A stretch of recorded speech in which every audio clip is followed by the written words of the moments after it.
서희초 사건 이후 교권 침해 문제가 공론화되면서 정부는 지난해 교권보호 5법을 마련했죠. 하지만 이 법 개정 이후에도 교권 침해 건수가 4천 건이 넘는 것으로 나타났습니다.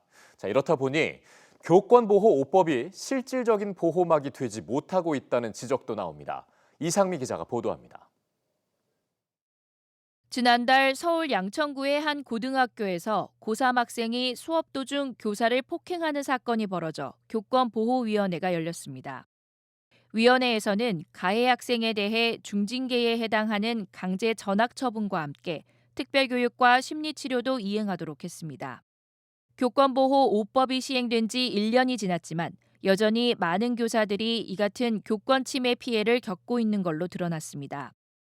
지난해 교권보호위원회에서 교육활동 침해로 인정된 사례는 4천여 건에 이릅니다.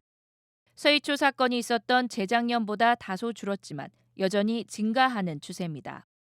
교권 침해 사례 10건 중 9건은 학생에 의해 벌어졌는데 교육활동을 방해한 경우가 가장 많았고 모욕과 명예훼손, 상해폭행이 뒤를 이었습니다. 보호자가 교권을 침해한 경우 정당한 교육활동에 대한 반복적이고 부당한 간섭 사례가 가장 많았습니다. 교사들은 교권 5법이 교사를 보호하기에는 여전히 한계가 있다고 지적합니다. 현장의 체감도를 높이려면 학부모의 악성 민원을 차단하고 수업을 방해하는 학생에 대한 분리 제도가 제대로 시행되어야 한다는 겁니다. 초중등교육법 개정에 따라서 내년 새학기 때 문제 행동 학생들의 분리 조치 부분이 법제화가 되지 않습니까? 그래서 그런 법제화 부분에 대한 시행령 등 후속 조치 부분도 매우 필요하다. 또 교권보호위원회 개최 이후에도 교사가 안전하게 교실로 복귀할 수 있도록 제도를 보완해야 한다는 주장도 나왔습니다.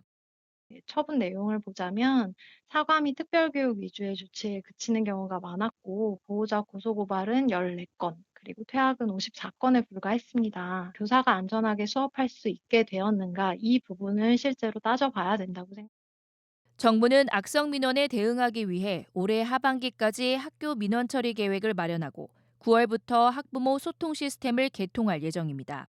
또 교사들에게 교원 맞춤형 심리검사 도구를 제공하고 상담과 치료 지원도 늘리겠다고 밝혔습니다. EBS 뉴스 이상미입니다.